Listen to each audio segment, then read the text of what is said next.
लखनऊ में आज आशाराम बापू के समर्थन में उनके श्री योग वेदांत सेवा समिति, युवा सेवा संघ लखनऊ तथा महिला उत्थान मंडल लखनऊ उत्तर प्रदेश के हजारों सेवाधारियों द्वारा कृष्णा नगर केंद्रीय मंत्री तथा सांसद कौशल किशोर के घर तक पैदल मार्च निकल बापू की रिहाई व उनकी इच्छानुसार चिकित्सा सुविधा दिए जाने की मांग को लेकर राष्ट्रपति तथा प्रधानमंत्री के नाम से केंद्रीय मंत्री तथा सांसद कौशल किशोर एक ज्ञापन दे मांग की।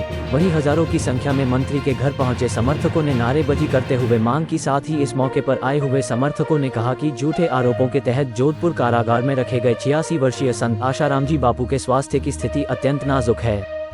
जेल जाने से पूर्व 74 की उम्र में अतिव्यस्त जीवन शैली के बावजूद बापूजी को सिर्फ ट्राइजेमिनल न्यूराल्जिया व पीठ दर्द की तकलीफ थी, लेकिन 11.5 वर्ष से अधिक समय से लगातार कस्टडी के तनावयुक्त वातावरण से अब 86 वर्ष की इस वयोवृद्ध अवस्था में उनको हृदय रोग, पौरुष ग्रंथि की वृद्धि, संधिवात एवं रक्ताल्पता आदि नई बीमारियों ने भी घेर लिया है। तनाव मुक्त वातावरण में इच्छानुसार चिकित्सा आदि के अभाव से इन प्राणघातक बीमारियों की निवृत्ति न होने से उनका स्वास्थ्य बिगड़ता जा रहा है। वहीं यह भी कहा सरकार के द्वारा उन्हें अस्पताल में भर्ती तो कराया गया है, लेकिन उन्हें सही इलाज नहीं मिल रहा है, जिससे उनका स्वास्थ्य बिगड़ रहा है। साथ वही समर्थकों ने कहा कि बापू को जानबूझकर परेशान किया जा रहा है, क्योंकि बापू ने बहुत से सामाजिक कार्य करते थे, इसी के चलते उन्हें नहीं छोड़ा जा रहा है। आइए देखते हमारे संवाददाता सौरभ जोशी की विशेष रिपोर्ट।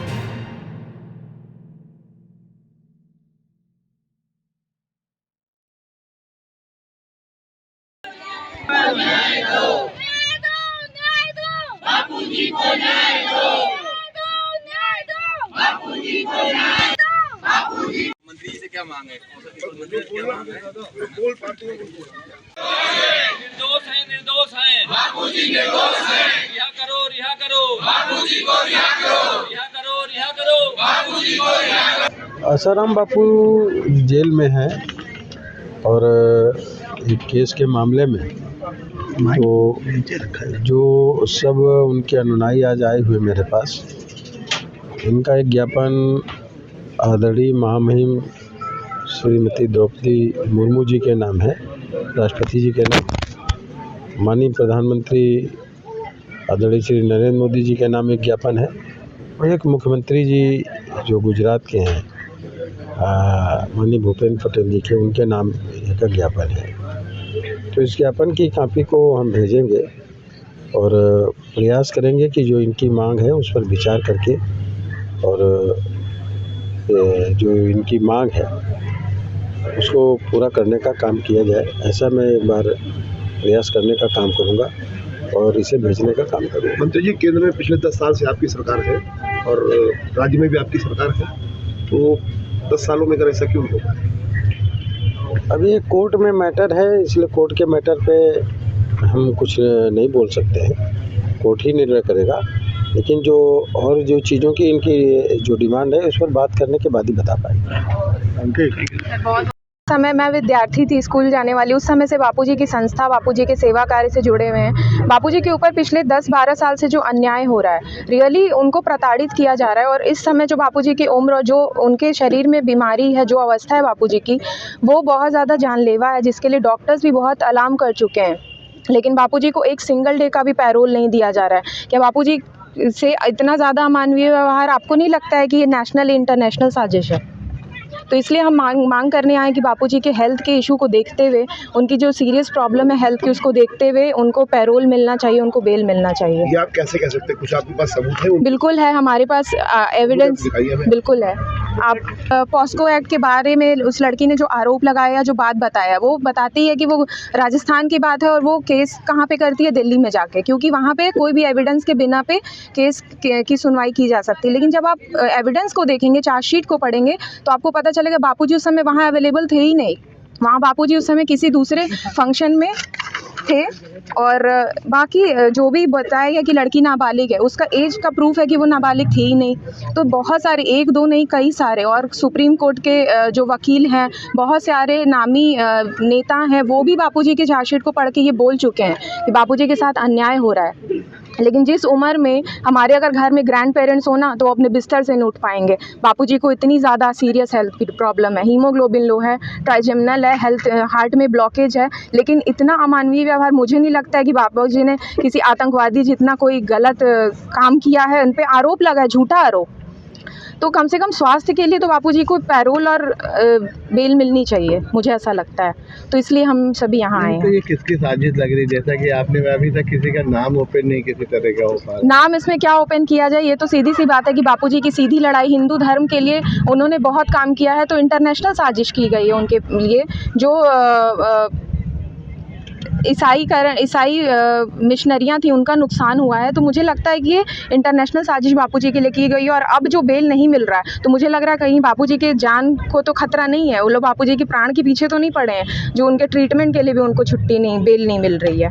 जैसा कि कहा जाए बाबूजी के बाद भी बहुत से ऐसे संत हुए हैं जिन्हें ऐसे केसेस है उनको पेरोल मिल गया है। एग्जैक्टली सिर्फ संत की बात नहीं है, बहुत सारे लोग ऐसे हैं, नन ऐसे पादरी हुए हैं, बहुत सारे नेता ऐसे हैं, तो उन लोगों के साथ उनको छूट दी जाती है, उनको उनके ट्रीटमेंट के लिए या कुछ भी होता है तो उनको बेल मिलती है, पैरोल मिलता है। लेकिन बापूजी को क्यों नहीं पैरोल मिल रहा है? हम लोग फीमेल्स हैं, हम लोग यंग एज के हैं, आपको लगता है कि एक लड़की की बात को सुन के, और हम सारी जो यहाँ पे हज़ारों लाखों लड़कियाँ हैं, हम सब झूठ बोल रहे हैं? मैं आश्रम जाती हूँ और मैंने बापूजी को देखा कि किस तरीके से बापूजी ने मातृ पितृ पूजन प्रोग्राम करके, गरीबों के लिए काम करके, इतने ज़्यादा बापूजी ने सोशल वर्क किया और वो लगातार चलता आ रहा है। ऐसा आप मत समझिए कि बापूजी 10 साल से जेल में हैं तो ये सोशल वर्क बंद हो गया। We are still active and we are still professionals.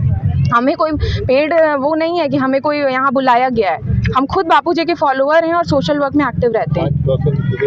क्या कहना चाहेंगे? हमारी बस यही मांग है कि बापूजी के स्वास्थ्य जो कि बहुत अलार्मिंग कंडीशन में है, उसके लिए बापूजी को ट्रीटमेंट के लिए उनको बेल मिलना चाहिए। जिनको उस समय भी राहत नहीं, उस समय भी अन्याय, उस समय बापूजी का हीमोग्लोबिन 3.7 पहुंच गया था, आईसीयू में एडमिट थे, इतनी सीवियर कंडीशन थी बापूजी की, लेकिन उस समय भी बापूजी के साथ बायस्ड बिहेवियर हो रहा था। और आज भी। और फोर्थ एस्पेक्ट है बापूजी का हेल्थ। एक किसी भी कैदी का एक मानवाधिकार होता है उसकी हेल्थ का, उसको पैरोल मिले। अगर मान लीजिए उनको हमने झूठे केस में कैदी मान भी दिया है, कोर्ट ने सजा सुना भी दी है, एक व्यक्ति कैदी हो भी गया, तो कैदी के भी तो अपने मानवाधिकार होते हैं। बापूजी को उन मानवाधिकारों से भी वंचित रखा जा रहा है। सबसे बड़ी आश्चर्य की बात है कि आज बापूजी जिस स्थिति में एम्स हॉस्पिटल में, हॉस्पिटल हाथ खड़े कर दिए। बापूजी के 3 आर्टरीज में सीवियर ब्लॉकेज हैं, 90%, एक में 99%, एक में 90%, एक में 72% ब्लॉकेज है। बापूजी को इंटरनल लगातार ब्लीडिंग हो रही है, हीमोग्लोबिन बिल्कुल जानलेवा स्तर पर पहुंच जाता है बापूजी का। इतनी सीवियर कंडीशन होने के बावजूद भी, बापूजी की हेल्थ इशू होने के बावजूद भी बापूजी को न एक दिन की पैरोल न एक दिन का बेल। आखिर ऐसा तो क्या अपराध कर दिया बापूजी ने कि ऐसा दोगला व्यवहार ये बहुत बड़ी साजिश है, क्योंकि बापू सरकार भाजपा की है। हाँ, हमें भी इसीलिए आज जो हमारा ये ज्ञापन का जो कार्यक्रम है वो इसीलिए है क्योंकि हम एक आशा लेकर के आए हैं कि इस सरकार ने नहीं, हमने कई बार प्रयास किए हैं और हमारा प्रयास, क्योंकि हमारी सुनवाई न्यायपालिका में भी चल रही है और हमारी सरकार से भी। आपसे ये है, आप इसमें किसको दोषी मानती हैं? ये एक बहुत बड़ी इंटरनेशनल लेवल की साजिश है, क्योंकि बापूजी ने धर्मांतरण का विरोध किया, तो जिनको धर्मांतरण वाली ताकि विधर्मी जो लोग हैं वो इसके पीछे लगे हुए हैं और बहुत बड़े स्तर पर ये काम हो रहा है। और इतना इसका मतलब सरकार, आपका कहने का मतलब है जो इंटरनेशनल ताकतें हैं सरकार उनसे मिली हुई है? जी नहीं, सरकार क्यों हमारा नहीं, कौन मिला है कौन नहीं उस पर मैं टिप्पणी नहीं करूंगी। मैं सिर्फ जो अपनी बात है, अपने तथ्य हैं, वो हम उनको या तो वहाँ तक पूरी बात पहुँची नहीं है या हम पूरे अच्छे से बता नहीं पाए। तो आज हमारा यही प्रयास है कि सरकार कम से कम उनका संज्ञान ले, क्योंकि ये हिंदूवादी सरकार, और हमने कई बार देखा है सरकार ने